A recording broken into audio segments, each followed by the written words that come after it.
ভোর 5:30টার সময় ব্যালকনির মধ্যে এক কাপ কফি নিয়ে যখন সূর্যোদয়টা দেখলাম, সত্যি মনটা ভরে গেল। এখানে একটা রাত না স্টে করলে দার্জিলিংয়ে হয়তো এই দেখাটা থেকে বঞ্চিত হতাম। বেশ একটা অন্যরকমভাবে দার্জিলিং শহরকে এখন যেন মনে হচ্ছে। অনেক বছর আগে গিয়েছিলাম টাইগার হিল দেখতে, আবার দেখলাম ব্যালকনি থেকে দাঁড়িয়ে। এখান থেকে দার্জিলিং থেকে আমরা চলে যাব কার্শিয়াংয়ে। আজকে কার্শিয়াংটা দেখে রাত্রিবেলায় আবার যথাস্থানে ফিরে আসব। সকাল থেকেই বেরোবো বলে তোড়জোড় শুরু করে দিল ওরা ব্রেকফাস্ট দেওয়ার জন্য, তাই কিচেনটা একটু ঢু মেরে এলাম। ওই অভ্যেস কিচেনটা একটু দেখার। আর সকালবেলা ব্রেকফাস্টটা বাটার টোস্ট, গরম গরম কফি, ডিমের অমলেট দিয়ে খেলাম। আর যে কোনো জিনিস এখানে গরম গরম দেওয়ার একটা রীতি আছে পরিবেশন করার। খাবারটা খেয়ে চলে গেলাম গাড়ি করে কার্শিয়াং দেখতে। কার্শিয়াংয়ে যখন গিয়েছিলাম, চারিদিকে এত পাইন গাছের জঙ্গল, রাস্তা প্রচণ্ড ফাঁকা, একটা বেশ গা ছমছম করার পরিবেশ ওখানে। খুব একটা লোক কার্শিয়াংয়ে যায় না, ভিড়টাও একটু কম, তাই ভালোও লাগছিল।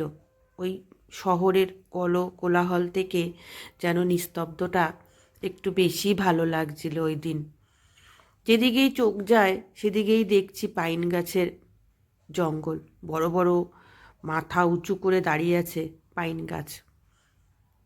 ড্রাইভার দাদার কাছ থেকে শুনলাম, আগেকার দিনের ব্রিটিশ আমলের লোকরা এই পাইন গাছ কেটেই নাকি ঘর বাড়ি তৈরি করতো, আর এগুলো আপনি আপনি হয়ে গেছে, কেউ এগুলোকে বসায়নি। আর বেশ অনেকটা উঁচুতে এলাম এবার। কার্শিয়াং শহরটাকে দেখে মনে হচ্ছে একদম পুচকে পুচকে ছোট ছোট ঘর। ছোটোবেলার সেই খেলার পুতুল ঘর ছিল না, ঠিক ওই রকম লাগছে দেখতে। চা বাগান, আর চা বাগানের পাশেই রয়েছে ছোট্ট ছোট্ট করে সাজানো সেই ঘরগুলো। পরন্ত বিকেল পড়ে আসছিল, 4টে বাজলেই তো এখানে কুয়াশা মোটামুটি পড়তে শুরু করে, তাই সিনারিটা খুব একটা ক্যাপচারবন্দি করতে পারলাম না। ফিরে এলাম আবার হোটেলে 5:30টার মধ্যে। সারাদিন মোমো, কফি এইসব টুকটাক খেয়ে ছিলাম, তাই রাত্রিরে এসে বেশ খিদেও পেয়ে গেছিল। বলার সাথে সাথেই ওরা গরম গরম রুটি, চিকেন, সবজি, ডাল, একটু ভাতও খেয়েছিলাম। আর আমরা তো বাঙালি, সারাদিনে অন্তত একটুখানি ভাত না খেলে আমাদের চলে না, বিশেষ করে রাত্রিবেলায়। তাই অল্প একটু ভাতও নিয়েছিলাম। আর আজকে খাবার পরিবেশনের দায়িত্বটা দিয়েছিলাম পিএল ঘোষকে। আমি তো সবসময় খাবার সার্ভ করি, তাই আজকে একটু ওই খাবারটা সার্ভ করে দিল। আর রুটিটা এতটাই নরম হয়েছিল, তাই ভেতরটা দেখছিলাম যে রুটির মধ্যে ইস্ট দেওয়া আছে কি না।